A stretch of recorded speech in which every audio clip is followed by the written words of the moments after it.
তো ভাই ছিলাম ভাই ইকো স্পেসের সামনে, আর ভাই ওখান থেকে আমার র্যাপিডো ইনড্রাইভ দুটোই ভাই অন করে রেখেছিলাম। আর হঠাৎ করে দেখি একটা র্যাপিডোতে ভাই একটা টিপ ঢুকে যায়, আর টিপটা ছিল তোমার এয়ারপোর্টে 425 টাকার ভাড়া ছিল। আর যেহেতু র্যাপিডোতে ভাই কোনো কমিশন কাটে না, তো আমি ভেবেছিলাম বেকার বসে থাকবো, চলে যাই এয়ারপোর্টে, এয়ারপোর্ট থেকে ভালো একটা বুকিং নেবো।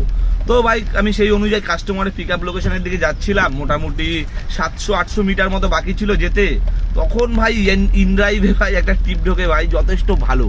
আর সেটা ড্রপ ছিল তোমার অ্যাপোলো হসপিটালে, আর তোমার কিলোমিটার ছিল ভাই 11 কিলোমিটার ছিল, আর তোমার ফেয়ার ছিল ভাই 440 টাকাতে ভাই অফার করছিল। আর আমি মেরেছি ভাই 470 টাকা, আর কাস্টমার ভাই 470 টাকায় ধরে নিয়েছে।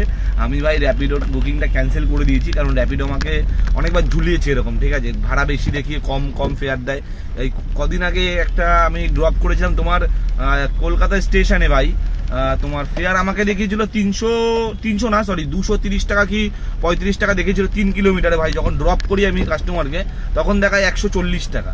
তো তার সেই জন্য আমি এখন র্যাপিডোতে সেরকম বুকিং নিচ্ছি না, তাই জন্য আমি ক্যান্সেল করে দিয়েছি ভাই। ইনড্রাইভে ধরে কাস্টমারকে নামালাম তোমার এই সেতে অ্যাপোলো হসপিটালে, 470 টাকা ভাই ফেয়ার দিয়েছে, যথেষ্ট ভালো।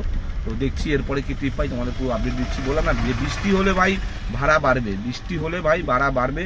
এখনও মোটামুটি বাজার ভালো আছে, কিন্তু ছোটো ছোটো টিপ ঢুকছে, বড় টিপ ঢুকলে সেটাই আমি নেবো, তোমাদের আপডেট দিচ্ছি ভাই, ফুল আপডেট দিচ্ছি।